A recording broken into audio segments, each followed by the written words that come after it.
Novel zone 24 میں خوش آمدید۔ شروع کرتے ہیں اپنی ناول بے زبان کی اگلی قسط۔ محبت پر تو کب کی فاتحہ پڑھ لی تھی میں نے، کون کم بخت اب محبت کے لیے روئے گا۔ آج تو دوستی کا جنازہ ہے جو میری ہی دوست نے نکالا ہے۔ بین کرنا تو بنتا ہے نا۔ دیکھو میرے رشتے ایک ایک کر کے ریت کی طرح میرے ہاتھوں سے پھسل گئے ہیں۔ ایک آخری رشتہ دوستی کا بچا تھا، آج وہ بھی ہاتھوں سے گیا۔ وہ بے آواز آنسو بہاتی ہوئی رو رہی تھی، سینے میں درد شدت اختیار کر گیا تھا۔ علیزہ پاگل مت بنو، اس میں ثانیہ کا کیا قصور ہے؟ اس میں کسی کا بھی کوئی قصور نہیں ہے۔ تمہاری اپنی شادی ہے، تمہیں اس بات سے کوئی فرق نہیں پڑنا چاہیے کہ بھائی کی شادی کس سے ہو رہی ہے کس سے نہیں۔ تم صرف ریان بھائی پر فوکس کرو، تمہارے لیے تمہارا ہونے والا شوہر اہم ہونا چاہیے۔ زویا کو تو علیزہ پر غصہ آنے لگا تھا۔ میرے دونوں بھائیوں کی زندگی کے بیچ میں تم ایک ٹرائنگل بنوا کر تم خود کو برباد کرنا چاہتی ہو، اور دوسرا خوشی خوشی باپ کی محبت میں تمہارے پیچھے برباد ہونے چل نکلا ہے۔ خدا کے لیے علیزہ ہمیں بخش دو۔ اگر تمہیں اس گھر میں رک کر سازشیں اور نفرتیں پھیلانی ہیں تو خدا کے لیے تم واپس چلی جاؤ۔ زویا یہ سب کچھ کہہ کر کمرے سے رکی نہیں تھی، وہ کمرے سے باہر نکل گئی۔ زویا کا کوئی ارادہ نہیں تھا علیزہ کو ایسی سخت باتیں سنانے کا، مگر وہ مجبور ہو گئی۔ وہ کیا کرتی؟ وہ ایک بہن تھی، اپنے بھائیوں کی خوشی بھی تو عزیز تھی۔ کیا کر دیا آپ لوگوں نے؟ ماما مجھ سے پوچھے بغیر اتنا بڑا فیصلہ کیسے کر لیا؟ ایک بار، صرف ایک بار تو پوچھ لیا ہوتا۔ فارس نے آگے بڑھ کر بہن کا کندھا تھاما۔ ثانیہ بات سنو، یہ فیصلہ سوچ سمجھ کر نہیں بھیا۔ ثانیہ نے اس کا ہاتھ جھٹک دیا۔ یہ فیصلہ سوچ سمجھ کر نہیں، جلد بازی میں کیا گیا ہے۔ سلمان، وہ تو علیزہ کے لیے تھا نا، میں کیسے اس جگہ خود کو رکھ لوں جو کسی اور کی تھی؟ میں ایسا نہیں کر سکتی۔ آنکھوں سے آنسو بہہ نکلے مگر لہجہ مضبوط تھا۔ ماما آپ جانتی ہیں نا علیزہ کے لیے سلمان کیا معنی رکھتا ہے۔ میں اس کی خوشی چھین کر اپنی زندگی نہیں بسا سکتی۔ یہ نکاح نہیں، یہ گناہ ہوگا۔ سعدیہ بیگم کا دل کانپ اٹھا مگر وہ ضبط کیے کھڑی رہیں۔ ثانیہ میری بات تحمل سے سنو، تم کسی کے حق پر ڈاکہ نہیں ڈال رہی۔ علیزہ کی شادی تو ریان سے ہو رہی ہے، اسے کیا تکلیف ہوگی بھلا تمہاری اور سلمان کی شادی سے؟ فارس نے اسے شانوں سے تھامتے ہوئے سمجھانے کی کوشش کی۔ فارس کا لہجہ آج کڑواہٹ بھرا تھا۔ فارس کے لہجے میں بہن کے لیے جو محبت ہوا کرتی تھی آج وہ غائب تھی۔ وہ موبائل اس کی گود میں رکھتا ہوا خاموشی سے چلا گیا۔ کچھ دیر پہلے ہی سلمان نے اسے کال پر بتایا تھا کہ ان کی لیڈیز آج ان کے گھر آ رہی ہیں۔ سعدیہ خاموش ہو گئی تھی، انہیں ڈر تھا کہ ثانیہ کوئی تماشا نہ کر دے۔ کانپتے ہاتھوں سے اس نے فون اٹھایا۔ فارس اسکرین پر سلمان کا نمبر چھوڑ کر گیا تھا، اسے صرف کال کا بٹن دبانا تھا۔ اس نے گہری سانس لی اور وہ ہمت کرتی ڈائل کا بٹن دبا گئی۔ رنگ جا رہی تھی، چوتھی بیل پر کال اٹھا لی گئی۔ اس کی گمبھیر آواز ثانیہ کے کانوں میں گونجی۔ فون تو کر لیا تھا مگر ایک گھبراہٹ اور خوف بھی تھا کہ وہ کہے گی کیا اور آگے سے سلمان کیا ری ایکٹ کرے گا۔ بہت بے شرم ہے آپ کو شرم نہیں آئی میرا رشتہ مانگتے ہوئے؟ رشتہ مانگا تھا، ادھار نہیں، اور الفاظ سوچ سمجھ کے استعمال کرو، منہ توڑنے میں صرف سیکنڈ لگے گا۔ فضول گفتگو سلمان کو زج کر رہی تھی۔ آپ کو سمجھ کیوں نہیں آتی؟ علیزہ یہ رشتہ کبھی برداشت نہیں کرے گی، وہ اس شادی کو کبھی قبول نہیں کرے گی، وہ مر جائے گی۔ کیا آپ کو اس پر ترس نہیں آتا؟ ثانیہ منتوں ترلوں پر اتر آئی تھی۔ فون واپس اپنے بھائی کو دو، تمہیں علیزہ نے کہا مجھے فون کرنے کو؟ سلیمان کا لہجہ تفتیشی تھا۔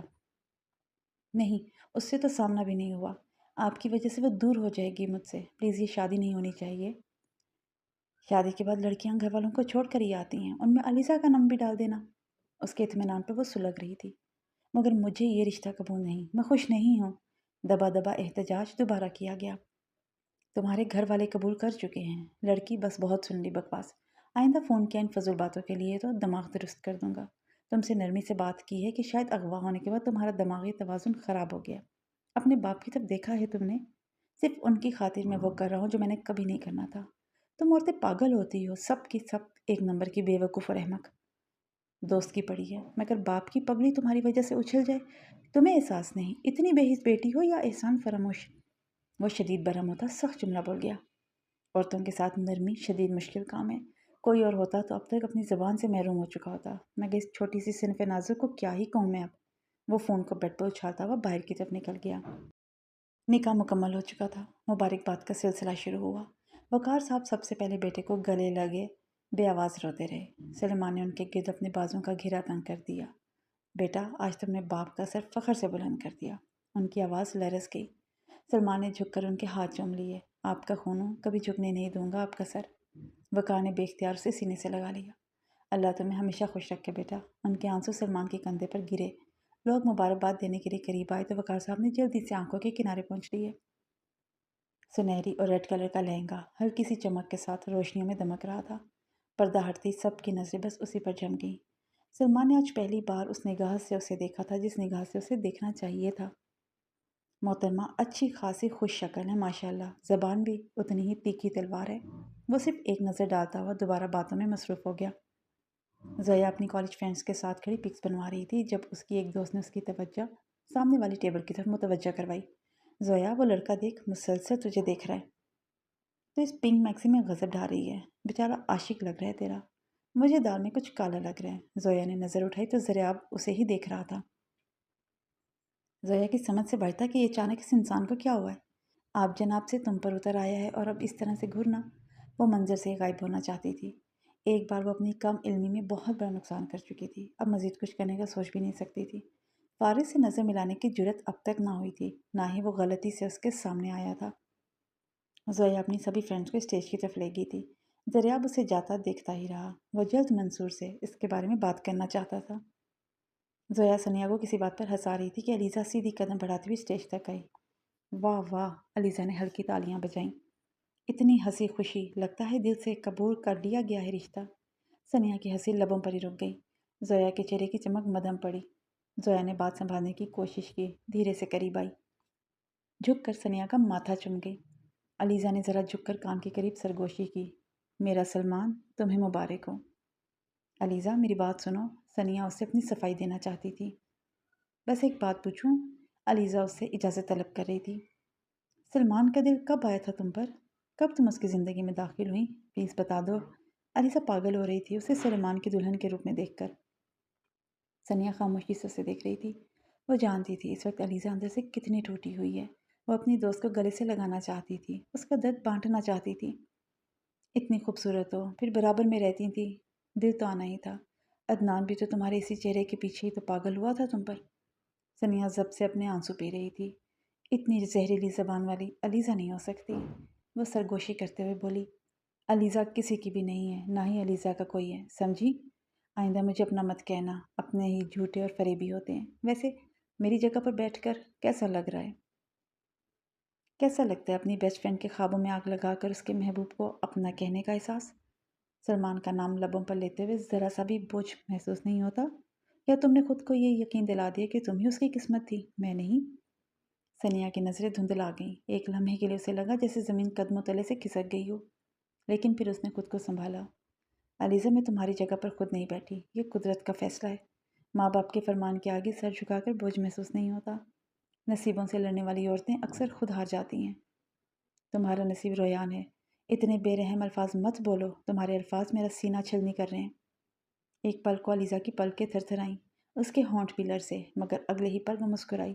वाह जेठानी जी, फ़लसफ़ी भी बन गई हो तुम तो। चलो खैर, अल्लाह तुम दोनों को खुश रखे बेटा। अभी तो ज़िंदगी बहुत लंबी है, देखते हैं ये मोहब्बत तुम्हें कहाँ ले जाती है। सनिया ने उसका हाथ थाम लिया जिसे अलीज़ा ने झटक दिया था। अलीज़ा, ये मोहब्बत तो नहीं है, ये तो समझौता है। क्या एक बार भी मेरी बात नहीं सुनोगी? मुझसे इतनी बदगुमान मत हो यार, ये रब के फ़ैसले हैं, हम बेबस हैं। सनिया बेबसी से बोली। ज़ोया को अलीज़ा की हरकत बहुत बुरी लगी थी। वो काफ़ी देर से उसकी बदतमीज़ी बर्दाश्त कर रही थी। सनिया अब उसकी भाभी थी, उसकी इज़्ज़त और उसका एहतराम सबसे पहले था। अलीज़ा, कभी कभी इंसान अपनी खुशियों का नहीं, दूसरों के सुकून का इंतखाब करता है। मोहब्बत कुर्बानी मांगती है और मैंने वो दे दी। अलीज़ा के चेहरे का रंग बदल गया। बहुत नेक बनने की कोशिश मत करो सनिया। अगर ये कुर्बानी थी तो तुम्हें ये शादी करके नहीं, इनकार करके देनी चाहिए थी। ज़ोया अब ज़ब्त ना कर सकी। बस करो अलीज़ा, वो सख्त लहजे में बोली। सनिया अब तुम्हारी दोस्त नहीं, हमारी भाभी है, और भाभी के नाम के साथ इज़्ज़त जुड़ी होती है। इज़्ज़त से बात करो भाभी से। ज़ोया ना चाहते हुए भी तल्ख हुई। तो आज सनिया से भाभी हो गई, बड़ी जल्दी यू टर्न मारा है। मैं क्या हूँ तुम्हारी नज़र में? अलीज़ा ज़ोया के रूबरू आई। सनिया ने उन दोनों के हाथ थाम लिए। इन दोनों से ज़्यादा वो डर गई थी। उसने इर्द गिर्द सब पर नज़र डाली, सब खाना खा रहे थे। अलीज़ा, तुम हमारे लिए क्या हो ये तुम बहुत अच्छे से जानती हो, बात मत बढ़ाओ। ज़ोया खुद को नॉर्मल करती हुई बोली। हेलो लेडीज़, ये अकेले अकेले क्या हो रहा है? मानो सी मर्दाना आवाज़ ने अलीज़ा और ज़ोया को चौंका दिया। दोनों की ज़बानों को ब्रेक लग गए। रोयान दोनों हाथों में कुल्फ़ी पकड़े बड़े मज़े से खा रहा था। अलीज़ा ने उसे देखते ही रोक जमाने की कोशिश की। रोयान, मेरी तबीयत ठीक नहीं है, मुझे घर जाना है अभी। अलीज़ा हक जताते हुए रोयान से बोली। रोयान ने हैरत से उसे देखा। अभी? अलीज़ा, अभी तो फंक्शन शुरू भी नहीं हुआ। नहीं, मुझे वाकई ठीक नहीं लग रही मेरी तबीयत, अलीज़ा ने मसनूई कमज़ोरी से कहा। नज़रें मगर सनिया पर थीं। रुखसती होने दो, बस कुछ ही देर है, बुरा लगता है अभी जाना। बुरा लगे या अच्छा, मुझे जाना है बस। मुझसे ज़्यादा ज़रूरी है तुम्हारे लिए ये सब? जाने वो क्या जताना चाहती थी। हाँ, इस वक्त भाई से ज़्यादा अजीज़ तो मुझे कुछ भी नहीं है, और भाई को छोड़कर जाने का सवाल ही पैदा नहीं होता। रोयान अब भी कुल्फ़ी के मज़े ले रहा था। ज़ोया ने फ़ौरन बीच में आकर बात संभालने की कोशिश की। अलीज़ा प्लीज़, ऐसे वक्त में तमाशा मत बनाओ, सब तुम्हें देख रहे हैं। तो देखने दो। अलीज़ा का लहजा बुलंद हो गया। किसी को फ़र्क नहीं पड़ता। सनिया ने खामोशी से नज़रें झुका लीं। रोयान ने एक गहरा सांस लिया। कुल्फ़ी हाथ में थी मगर अब जायका जैसे कड़वा लगने लगा। अलीज़ा, कल तुम्हारी शादी है और तुम अपने होने वाले सरताज से लड़ रही हो। रोयान ने दुखी शक्ल बनाकर कहा। रोयान, आखिरी बार पूछ रही हूँ, चल रहे हो या नहीं? अंदाज बिल्कुल धौंस जमाने वाला था। बेचारा रोयान बुरी तरह फंसा था। यह लड़की उसे तिगनी का नाच नचाने वाली थी। सनिया सुर्ख जोड़े में सजी सवरी नम आंखों के साथ जब सलमान के घर के दरवाजे पर उतरी तो पूरा सहन खुशबू और रोशनियों से भर गया। हर तरफ रंग, मुस्कुराहटें, तस्वीरें और मोहब्बत से बोलती आवाज़ें। भाभी आई हैं, भाभी आई हैं। बच्चों की आवाज़ों ने माहौल में एक नरमी घोल दी। हुमैरा आगे बढ़ी, सनिया का हाथ थामा। बस अब रोना बंद। अब तुम हमारी हो गई। कमरा फूलों से सजा था। सफ़ेद और सुनहरी रोशनियों ने जैसे हर कोने को ख्वाब बना दिया था। उधर अलीज़ा के हिस्से में खुशबू नहीं तूफान आया था। अम्मा ने दरवाज़ा बंद करते हुए उसे ज़ोर से बेड पर पटका। ये क्या बन गई हो तुम अलीज़ा? मेरी बच्ची ऐसी तो नहीं थी। अलीज़ा, तुम्हारे लहजे में जो जहर था वो सब कुछ जलाकर खाक कर देगा। अलीज़ा चुप खड़ी थी, नज़रें नीचे थी मगर दिल में चंगारियाँ दहक रही थी। अम्मा, मैंने कुछ गलत नहीं कहा, मैं बस करो। अम्मा ने सख्ती से टोका। रुखसती के दिन किसी की इज्जत पर उंगली उठाना बद्दुआ लेना होता है। सोचो बेटा, तुम क्या बन रही हो? कल शादी है तुम्हारी, अपना हुलिया देखो ज़रा। अलग ही हो, कहीं से भी होने वाली सुहागन लगती हो। आपसे कहा तो है, मैंने कुछ नहीं किया, सिर्फ मुबारक दे रही थी मैं सनिया को। वो जानती थी वो गलत कर बैठी है।